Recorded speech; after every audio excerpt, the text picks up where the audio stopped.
Volta. Dá início. Dá início agora, viu? Deixa eu orar aqui rapidinho. Bora. Senhor, nós te agradecemos por esse dia, Senhor. Não só por esse dia, mas por toda a semana que o Senhor nos concedeu, por tua misericórdia e graça. E porque nesse dia também o Senhor nos guardou para mais uma oportunidade também de aprendermos mais sobre a tua palavra e refletirmos em assuntos tão importantes, as doutrinas da tua palavra, Senhor. Pedimos ao Senhor que tenha misericórdia de nossas vidas e que hoje, mais uma vez, possamos aprender realmente o que nos ensina o Santo Evangelho, possamos ser fortalecidos em nossa fé pelo ensino da palavra. Ajuda-nos, Senhor, que também aqueles que ainda assistirão essas aulas, essa aula de hoje, possam também serem fortalecidos, edificados, compreendendo cada vez mais a grandeza da tua palavra, da tua revelação, que o Senhor, por misericórdia, deu a pecadores como nós. Por isso, tem misericórdia em nossas vidas e ajuda-nos. Ajuda-nos, Senhor, pois nós precisamos de Ti. Em nome do Senhor Jesus Cristo nós oramos. Amém. Bem, irmãos, vamos dar início aqui então, avançando para o dia do Senhor, número 10. Ainda estamos na exposição daquela primeira parte da exposição do credo apostólico, né, que creu em Deus Pai Todo-Poderoso, e a continuidade, né, no capítulo 10, no dia do Senhor 10, é justamente falando sobre a providência de Deus, né? Na última pergunta do dia do Senhor 9, não é? Já tivemos uma pequena menção sobre a providência de Deus. Vou só relembrar aqui. Só tem uma pergunta no caso, que é a pergunta 26, dia do Senhor 9, que diz bem assim: o que você crê quando diz que é em Deus Pai Todo-Poderoso, Criador do céu e da terra? E a resposta: creio que o eterno Pai de nosso Senhor Jesus Cristo criou do céu, aliás, do nada, o céu e a terra e tudo que neles há, e também o sustenta e governa por seu conselho e providências eternos. Então, já tem a menção da providência. Quando nós falamos do Deus Pai Todo-Poderoso, Criador do céu e da terra, isso está ligado à providência, não é? Então, inclusive, ele continua aqui: é o meu Deus e meu Pai, por causa do seu Filho Cristo. Creio nele tão completamente que não tenho nenhuma dúvida de que ele me suprirá de tudo o que é necessário ao corpo e à alma, e que também converterá em bem para mim toda a adversidade que me enviar nessa vida conturbada. Ele assim pode fazer, porque é Deus Todo-Poderoso, mas o quer fazer porque é Pai fiel. Então, no dia do Senhor 10, nós temos duas perguntas, bem importantes.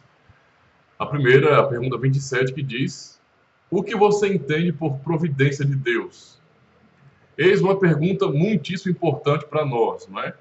Porque a providência de Deus, ela é a manifestação do grande poder de Deus, não é? Em cumprir todos os seus desígnios eternos, não é? Toda a sua vontade, Deus providencia pessoalmente para que isso se cumpra.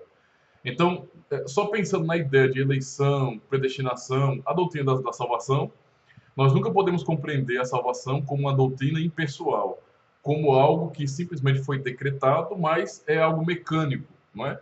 Não existe a ação pessoal ativa de Deus em tanto providenciar tal salvação, como continuar providenciando, não é, a manutenção dessa salvação, certo? Um pensamento assim que tire essa questão pessoal da ação de Deus, do amor dele demonstrado em manter o seu povo de pé, a sua igreja de pé, é um tipo de teologia ou de doutrina que não condiz com o que o Evangelho nos ensina, né? Muito pelo contrário, a salvação, não é? E aí pensando em eleição e predestinação, é a ação de Deus pessoal em manter o seu povo, né? Manter a sua igreja. Então Deus é quem está, não é? O Espírito Santo, fortalecendo a igreja, nos convencendo, nos ensinando. A igreja é viva e continua recebendo cada vez mais conhecimento de Deus, não é? O Senhor esclarecendo a sua palavra por meio dos ministros, falando a sua palavra, não é? Nas pregações, e assim o povo de Deus é mantido, não é? Então não é algo mecânico, mas é de fato um trabalho de Deus de providenciar tudo que o seu povo necessita. Agora, pensando na resposta aqui, a providência de Deus é o seu onipotente e onipresente poder, por meio do qual, com as suas mãos, ele sustenta continuamente o céu e a terra e todas as criaturas, governando-os de tal modo que ervas e plantas, chuva e seca, abundância e escassez, comida e bebida, saúde e doença, riqueza e pobreza, todas as coisas, na verdade, não nos vêm por acaso, mas procedem da sua mão paternal. Não é? Resposta realmente muito profunda, essa do catecismo. Porque, de fato, nos mostra o que é a providência de Deus na prática. Há muitas pessoas que não entendem muito bem o que é a providência de Deus, mas quando começam a pensar, não é, pela própria Escritura, podem perceber o quão profundo é a questão da providência, o quão terrível é também para aqueles que não amam ao Senhor, que não creem de verdade no Senhor, não confiam nele, ou são amantes demais de si mesmos, não é, são muito confrontados com a ideia da providência, não é, porque mostra o controle absoluto de Deus sobre todas as coisas, mostra como de fato ele é soberano. Então a providência de Deus é a manifestação da sua soberania, não é? Essa é a grande realidade. Vou ler um texto aqui da palavra de Deus para a gente pensar sobre isso. Atos 17, verso 24 ao 28, que diz bem assim: o Deus que fez o mundo e tudo que neles há, sendo o Senhor do céu e da terra, não habita em templos feitos por mãos de homens, nem tampouco é servido por mãos de homens, como que necessitando de alguma coisa. Pois ele mesmo é quem dá a todos a vida e a respiração e todas as coisas. Não é? Isso refere-se a um ato contínuo. Não é? Ele dá a todos, né, a vida e a respiração e todas as coisas. Né? Então ele dá a vida, ele dá a respiração e todas as coisas. Se não existe uma manutenção pessoal dele com relação a essas coisas, então não há vida. Verso 26.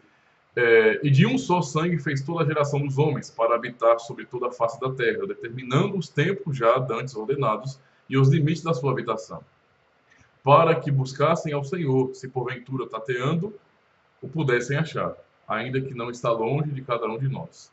Porque nele vivemos e nos movemos e existimos, como também alguns dos vossos poetas disseram, pois somos também sua geração. Um outro texto, não é? Um texto também de Atos dos Apóstolos, capítulo 14, verso 15 a 17, que diz bem assim: e dizendo, senhores, por que fazeis essas coisas? Nós também somos homens como vós, sujeitos às mesmas paixões, e vos anunciamos que vos convertais dessas vaidades ao Deus vivo, que fez o céu e a terra, o mar e tudo que neles há, o qual nos tempos passados deixou andar todas as nações em seus próprios caminhos, e contudo não se deixou a si mesmo sem testemunho, beneficiando-vos lá do céu, dando-vos chuvas e tempos frutíferos, enchendo de mantimento e de alegria os vossos corações. Então nós temos dois textos da palavra de Deus que mostram de maneira bastante clara essa providência. Pensando na pergunta, na resposta ainda, né? Ó, a providência é o seu onipotente, não é? Ou seja, o seu poder, nesse sentido, total, absoluto, todo poder, e seu onipresente poder, por meio do qual, não é? Com as suas mãos, então o catecismo nos dá uma resposta, não é? Que mostra que Deus é quem está agindo, providenciando na criação. Por isso usa essa expressão, com as suas próprias mãos, não é? Não é que literalmente ele está com mãos fazendo nesse sentido as coisas, mas ele pessoalmente as está fazendo, pelo seu poder. Ele sustenta continuamente, lembra dos versículos, não é? De Atos 17 e Atos 14? Ou seja, mostra essa ação, não é, de dar respiração, alimento, chuvas, não é? Tudo isso é uma ação contínua de Deus, entendeu? Então Deus não criou as coisas como aquela ideia, não é, deísta do relojoeiro que criou o relógio, fez o relógio lá, deu a corda e foi embora. Não. O nosso Deus, o Deus que se revelou por meio da sua palavra, é um Deus realmente pessoal, não é? É alguém que está se relacionando com a humanidade, com a sua criação. E ele continuamente sustenta o céu e a terra e todas as criaturas, não é? Então, por isso que o Catecismo fala, de tal modo, veja, Deus governa sobre tudo isso e sustenta isso de tal modo, de uma maneira tão clara e específica, não é? E direta, que ervas e plantas, chuva e seca, abundância e escassez, comida e bebida, saúde e doença, riqueza e pobreza, todas as coisas, na verdade, não nos vêm por acaso, mas procedem da sua mão paternal. Então, talvez para algumas pessoas que não confiem em Deus, não é? Ou não amem ao Senhor, com todas as suas limitações, é claro, mas não amem ao Senhor de fato. Ouvir que Deus é o responsável, não é? Porque é Ele quem providencia, no fim, todas as coisas, inclusive coisas boas e coisas ruins, não é? O mal circunstancial, vamos dizer assim, como por exemplo, ervas e plantas, não é? Chuva e seca. Então, chuva é bom, é uma maravilha, né? Mas e a seca? Pois é, aqui nós estamos aprendendo que Deus não só providencia a chuva, a seca também é providência dele.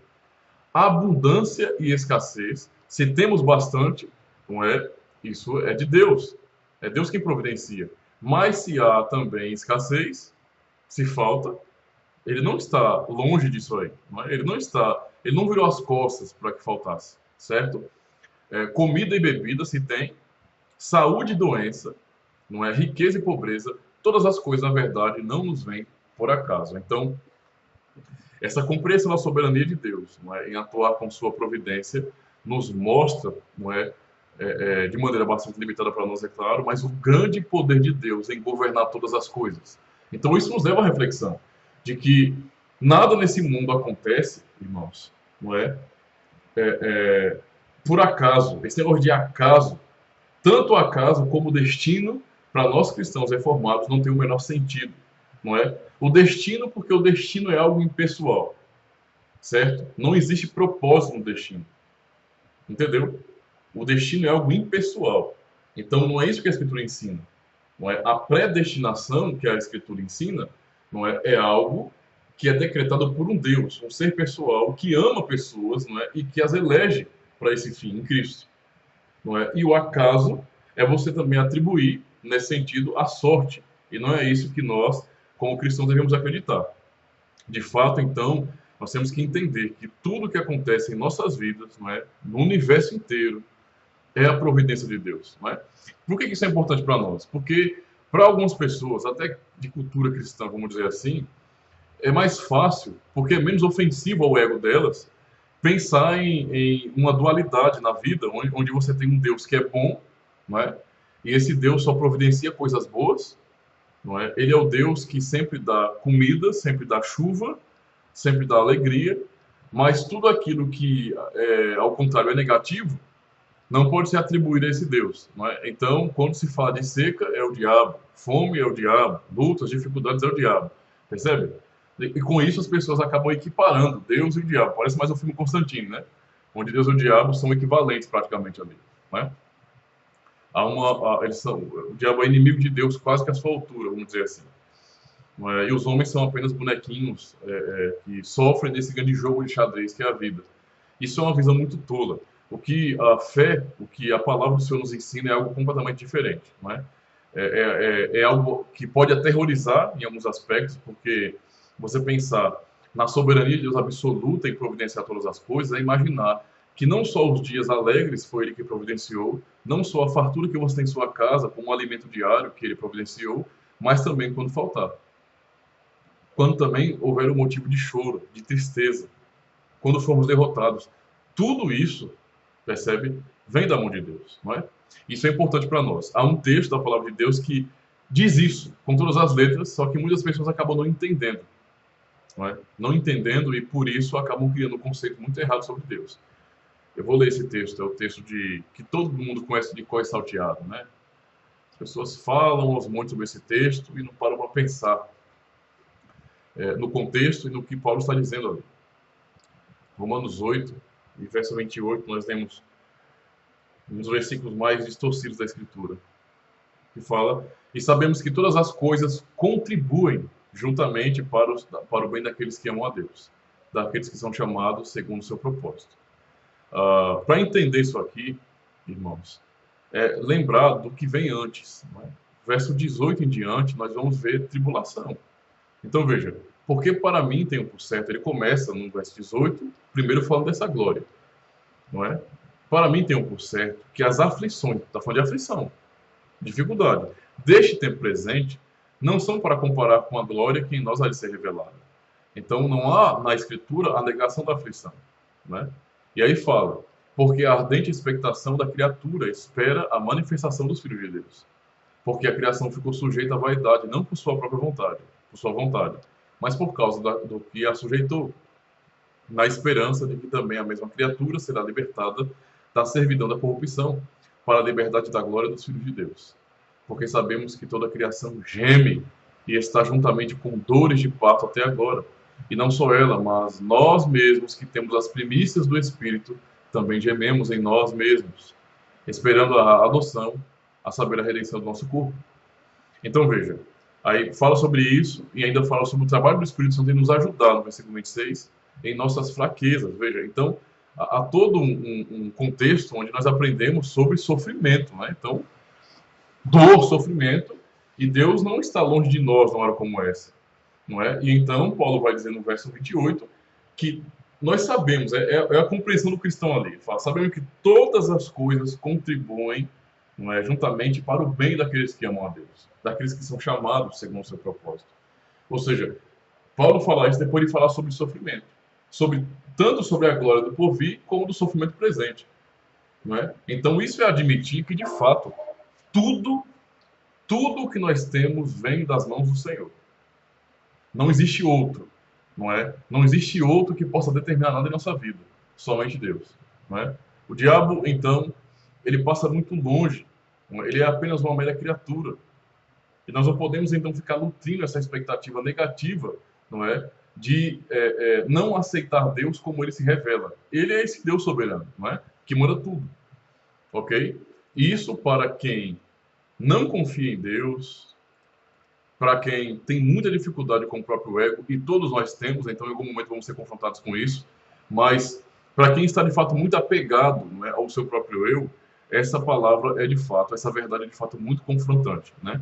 Porque a pessoa não consegue aceitar isso de coração aberto, não é? É muito duro ter que admitir que coisas ruins que aconteceram na minha vida, seja perder um parente querido, não sei o que aconteceu, né? A esposa que morre, é o marido que morre, é um filho que morre. Eu sei que são coisas terríveis, irmão. Eu sei que são coisas terríveis.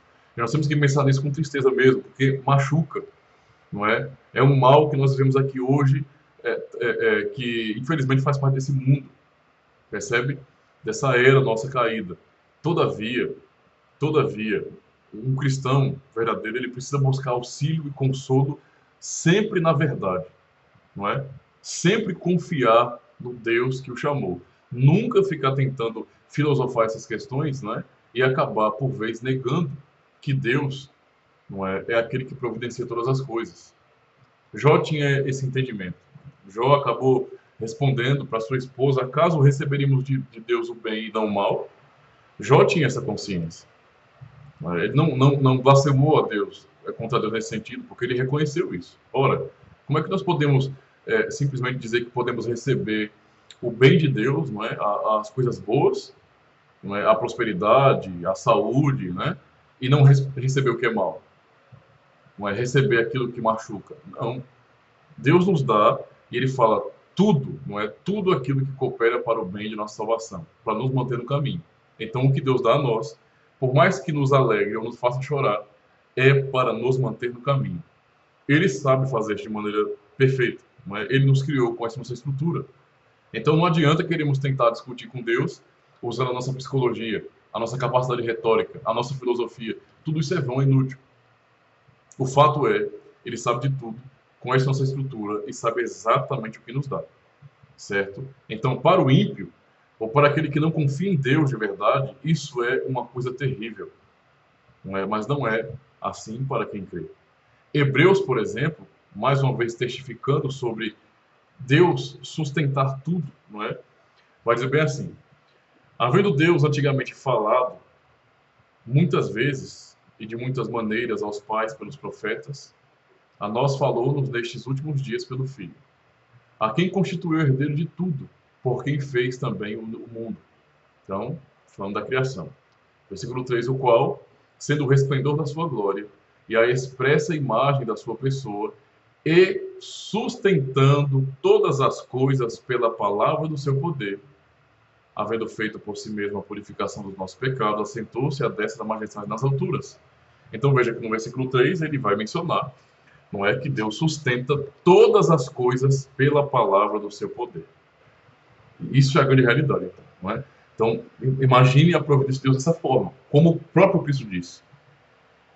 Animando os seus discípulos, né, nos evangelhos, no evangelho de Mateus mesmo, ele vai falar que, veja, não cai uma ave, né? Uma ave do céu não cai se não for a vontade do vosso Pai Celeste. Até mesmo os vossos cabelos são todos contados. Né? Cristo mostrou isso para mostrar, para ensinar para os seus discípulos, né, sobre essa soberania de Deus, não é? Sobre a sua providência, mostrando, veja, tudo que vocês veem, vocês mesmos, e tudo que vocês contemplam, que está ao redor de vocês, só é pela vontade dele. Não está acontecendo sozinho de maneira impessoal. Só está acontecendo porque ele é quem mantém todas as coisas. É Deus que mantém tudo, absolutamente tudo. Não é? Até aqui, alguma pergunta, meus irmãos?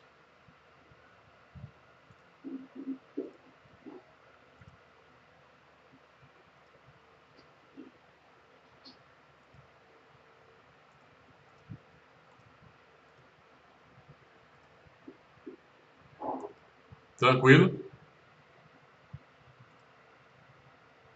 Vou seguir então.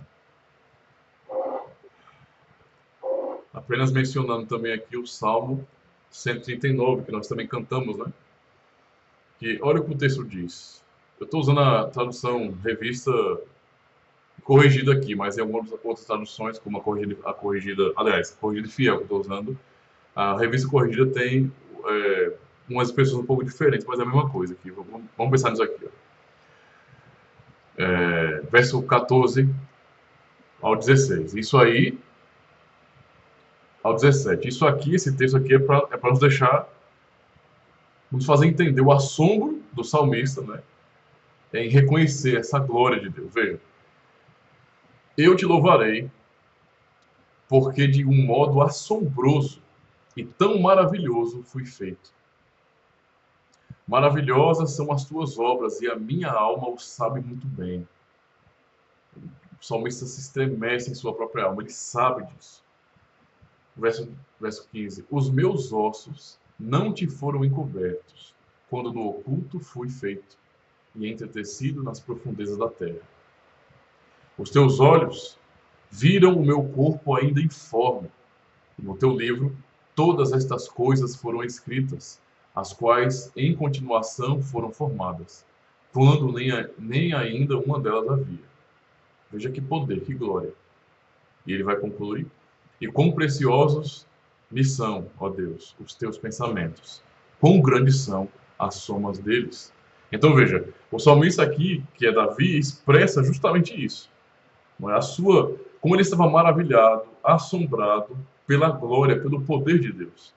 Não é? Ao ponto de reconhecer, veja, que o Senhor conhece os meus dias, o Senhor me conhece de maneira perfeita, antes, não é? Antes que houvesse o primeiro dos meus dias, não é? Tudo já estava registrado no teu livro. É o que ele quer dizer. Não é?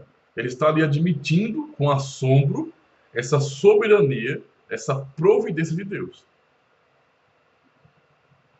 Entende? O que está acontecendo comigo aqui, na verdade, já estava escrito no teu livro muito antes de eu nascer, de eu ser formado, de eu ser criado. E ele está assombrado com essa glória, com essa maravilha. Só que a ação do salmista é diferente de algumas pessoas. Algumas pessoas, quando ouvem essa doutrina da soberania de Deus absoluta, não é, em sua providência, elas se escandalizam e não querem aceitar, não é, e se machucam por causa disso. O salmista tem uma atitude bem diferente. Ele começa dizendo: eu te louvarei, no verso 14. Eu te louvarei. Não é, por causa de tudo isso. O que ele pode fazer é louvar a Deus por causa de tudo isso. E por isso que no verso 17 ele diz, não é? Quão preciosos me são, ó Deus, os teus pensamentos. Quão grandes são a soma deles. Ele louva a Deus por sua glória, por sua soberania, pelo seu conhecimento. Não é? E é essa a reação que nós, como cristãos, não é? Como crentes do Senhor, também devemos ter diante da grande soberania do Senhor. Agora sim, passo para a pergunta 28. Que benefício há em sabermos que Deus criou todas as coisas e que continuamente as sustenta pela sua providência? Quando nós pensamos em providência, eu só vou até citar isso, né, para não esquecer. Eu falei de tudo aquilo que é material, físico, criação, mas pensando em doutrina de salvação, os amados sabem muito bem que a salvação ela vem unicamente de Deus, não é? E a salvação, eu não tenho como explicar isso para vocês agora, também acho que não pega bem ficar sendo muito técnico em algumas explicações. A língua grega ela tem alguns mecanismos, não é? Algumas peculiaridades que nos deixam clara, por exemplo, uma ação, não é? A nossa língua também tem isso, mas no grego é bem mais forte isso. Uma ação realizada no passado e que tem consequências até o presente, não é? Sem poderá ser visto no presente. Quando nós pensamos na salvação, então, não é? Em textos que falam que Cristo morreu por nós, foi crucificado, e isso está então no texto, no próprio texto, nós aprendemos justamente isso, que a salvação, não é? É essa obra de Deus para resgate do seu povo eleito, mas essa obra de Cristo, ela não foi uma obra restrita ao passado para que nós apenas olhássemos para trás, não é? Dessemos uma olhada para trás para ficarmos lembrando.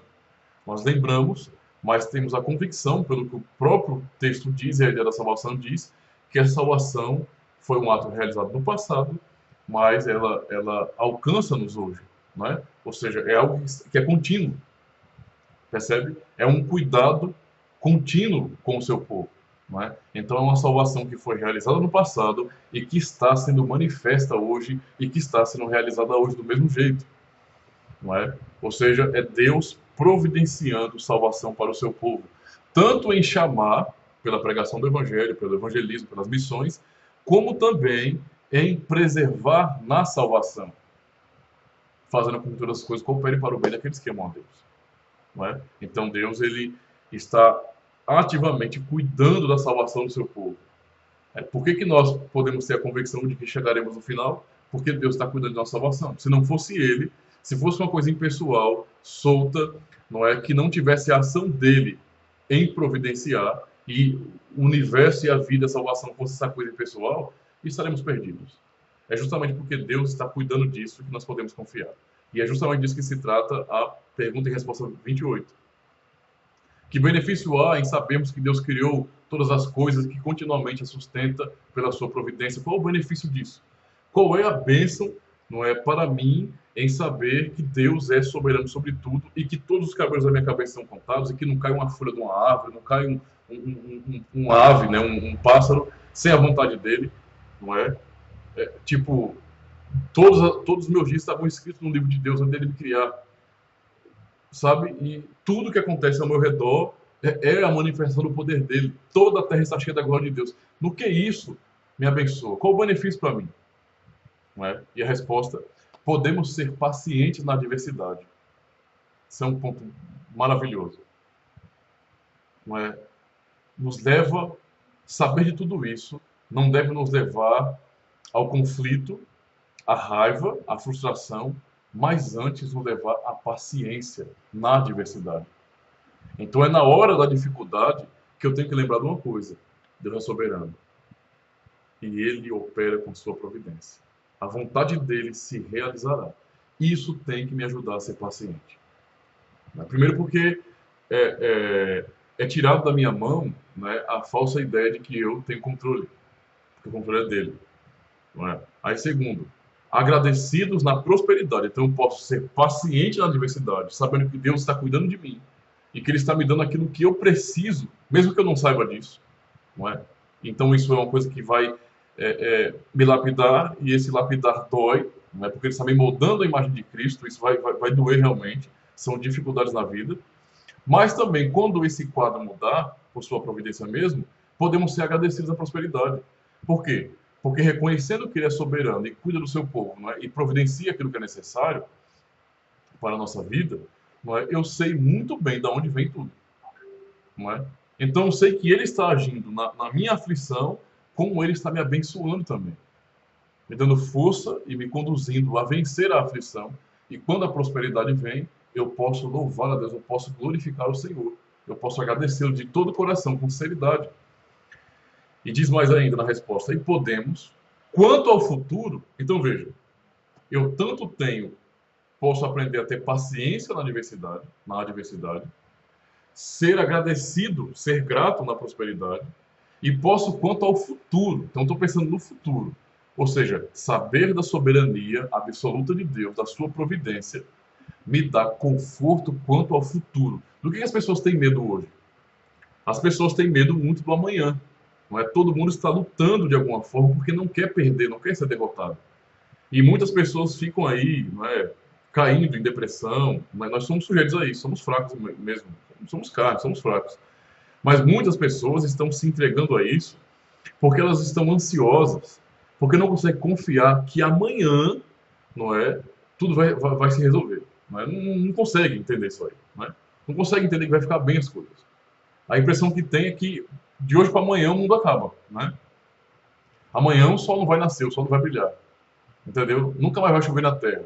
Tem gente que fica agoniado com a sua própria vida porque não consegue descansar no fato de que existe alguém todo-poderoso que cuida de tudo. O cristão sabe disso. O ímpio eu entendo, porque vive nesse mundo de depressão, de tentar ser suicídio o tempo todo. Mas o cristão, aquele que conhece de fato a palavra, ele sabe, não é? Então, conhecer a soberania de Deus, a sua providência, só nos leva a aprender a confiar em Deus e descansar quanto ao nosso amanhã. Não é o que Cristo nos diz em Mateus? Não é? Vou dar uma olhadinha aqui no texto de Mateus. Evangelho de Mateus. Mateus, capítulo 5, ou capítulo 6, aliás. Diz bem assim, olha. Texto que todo mundo conhece também, mas às vezes passa em branco.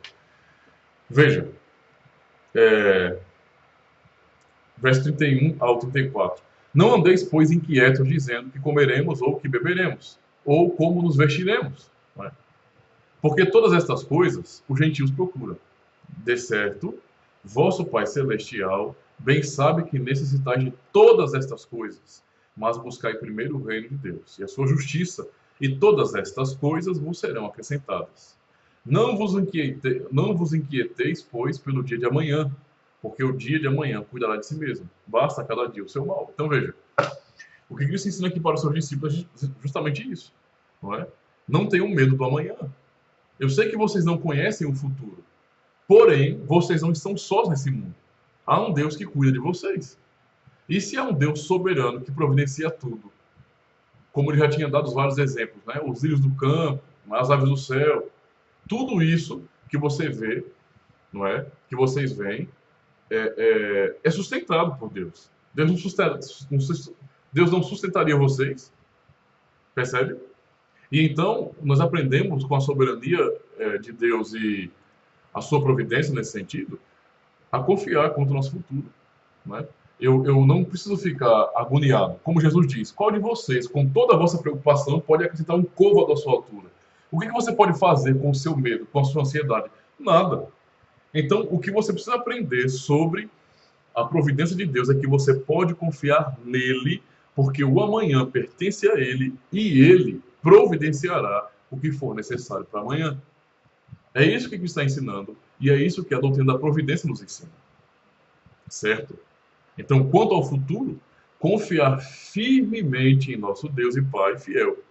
Então, veja a convicção. Eu confio nele, que é o meu Deus, é o meu Pai. Olha o nível de personalidade aqui. Fiel. É o meu Pai fiel. Então ele vai dizer, porque criatura alguma poderá nos separar do amor de Cristo. E é aquilo que nós cantamos, não é? A música quem nos separará, de Romanos 8. Como é que um cristão que não confia na providência de Deus, na sua soberania absoluta, pode cantar essa música? Qual o sentido disso? Me diga. Não tem sentido nenhum, né? Se você canta esse hino, se uma pessoa canta esse hino, o pressuposto é que ela também confia nessa doutrina. Que ela tem essa convicção também de que Deus absolutamente cuida dela. Porque se essa pessoa não tem essa convicção e milita contra essa verdade e diz, não, isso aí é coisa de calvinismo, isso aqui eu não aceito, não é isso que a Bíblia ensina. Se a pessoa está militando contra essa verdade da soberania de Deus absoluta, ela não tem condições de cantar esse hino, porque eu estou dizendo, afirmando com todas as palavras, repetindo o que o texto bíblico diz, que nada poderá nos separar do amor de Deus que está em Cristo Jesus, nosso Senhor. Absolutamente nada. Nem poderes, nem altura, nem profundidade, nada, nada, não é? Nada, absolutamente nada. Não é? Para mim afirmar isso, eu tenho que ter uma convicção em um Deus Todo-Poderoso, que cuida de mim, que providencia tudo o que é necessário, que inclusive providencia, não é? E providenciará que eu chegarei até o fim, que garante que nada pode me separar dele, não é? Então, cantar esse hino e não confiar nessa doutrina é uma contradição, é incoerente. Por isso que ele fala, porque criatura alguma poderá nos separar do amor de Deus, do seu amor. Pois todas elas, né, todas as criaturas, de tal modo estão de tal modo em sua mão que sem a sua vontade elas não podem nem mesmo se mover. E isso é de fato algo marcante, né? Pode ser uma coisa que incomoda para o ímpio, para o ateu, mas não é um incômodo para aqueles que confiam no Senhor. A convicção é: sem o poder de Deus, sem a sua providência, nenhuma criatura pode sequer se mover, né? Eu vou usar um exemplo de uma pregação que eu ouvi já há muitos anos do reverendo Paul Washer, onde ele falava justamente sobre essa questão do poder de Deus. Algumas pessoas têm em suas mentes que, quando se fala de poder de Deus, você pensa logo em manifestações, né? Aquelas coisas grandiosas, milagres, sinais. E hoje, principalmente as pessoas que são muito apegadas a essas questões avivalistas, não é? Carismáticas, pentecostais, estão muito ligadas a isso.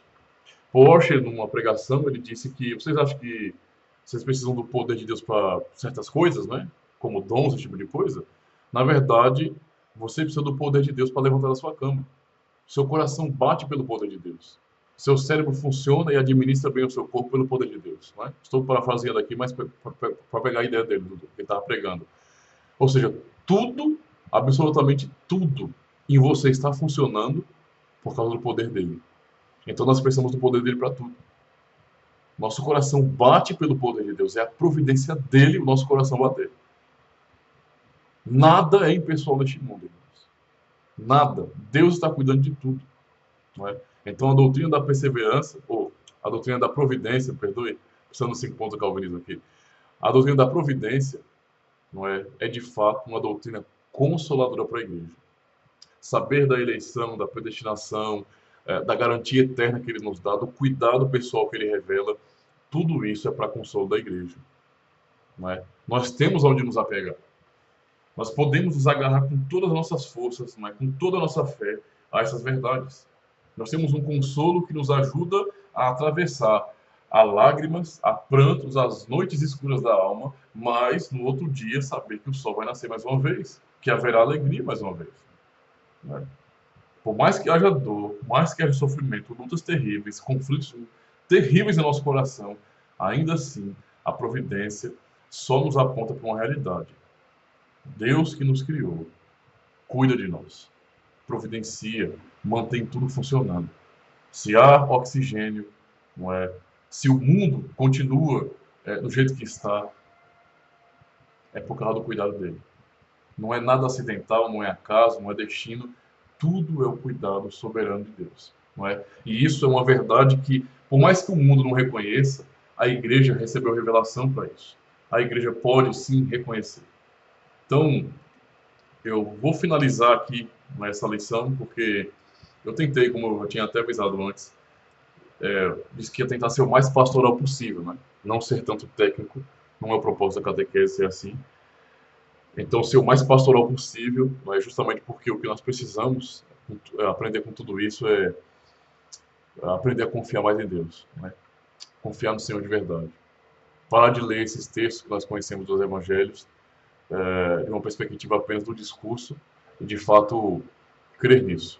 Confiar que Deus, de fato, está cuidando da gente. E se Deus está cuidando da nossa vida, em seus mínimos detalhes, né? Nos dando tudo aquilo e providenciando tudo aquilo que nós precisamos para o nosso corpo e nossa alma, podemos sim, não é, buscar em primeiro lugar o reino dos céus, né? O reino de Deus e a sua justiça. Isso é o que basta para nossas vidas. Amém? Se os irmãos têm perguntas ou comentários, por favor, aproveitem agora, que em seguida iremos concluir.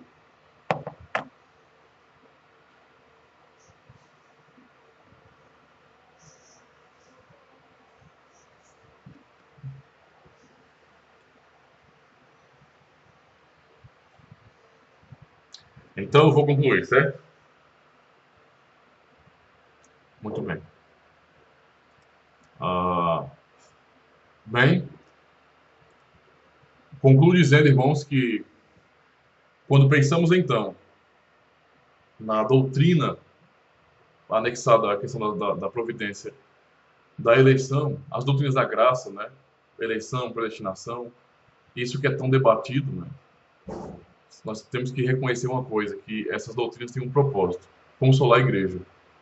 A providência, não é, de Deus, a sua soberania em salvar, só tem um propósito: consolar a igreja. E isso é revelado para esse propósito, para que a igreja encontre significado, encontre sua identidade, saiba quem de fato eles são nesse mundo, né? Amados de Deus, eleitos de Deus, que serão guiados até o fim pelo Senhor. Então, essa é a garantia que nós temos do cuidado do Senhor. Vamos orar então. Senhor Deus, te agradecemos por essa aula, por essa breve aula, Senhor. É certo que conhecer o Evangelho, em nossas limitações, conhecer o Evangelho, Senhor, é algo maravilhoso para nossas vidas. Nós aprendemos em Tua Palavra, Senhor, refletindo também na lição de hoje, sobre a Tua providência.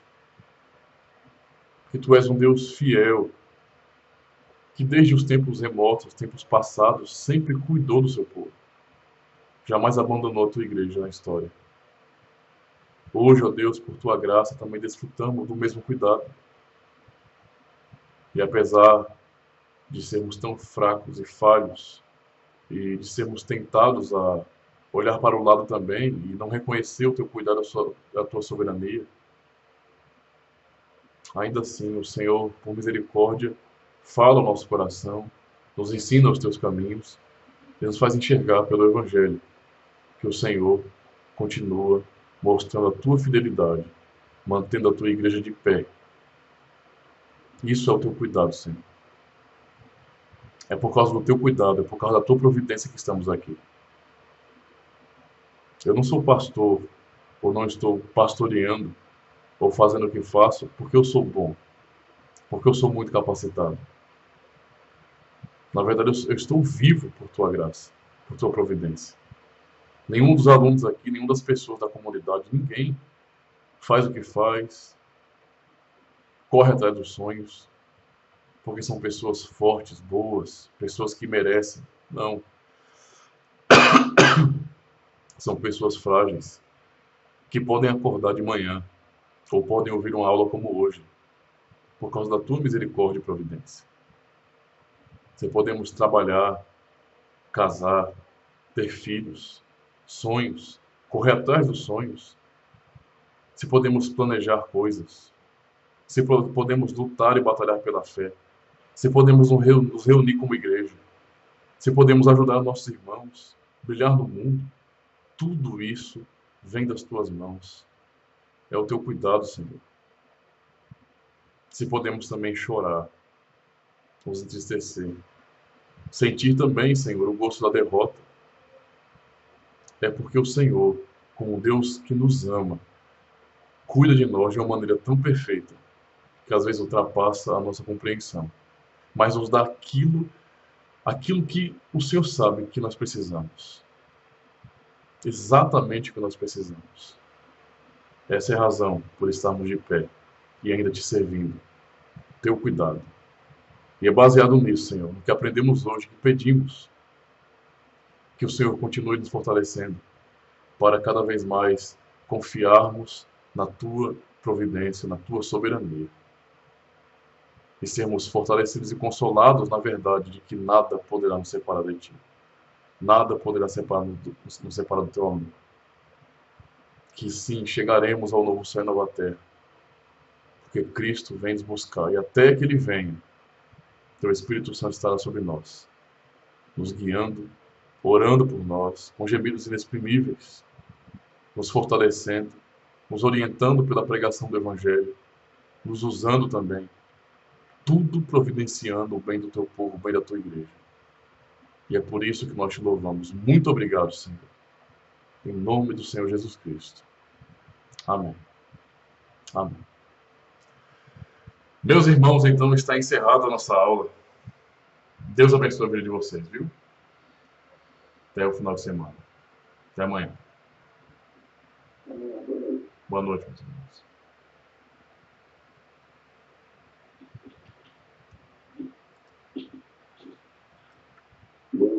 Boa noite.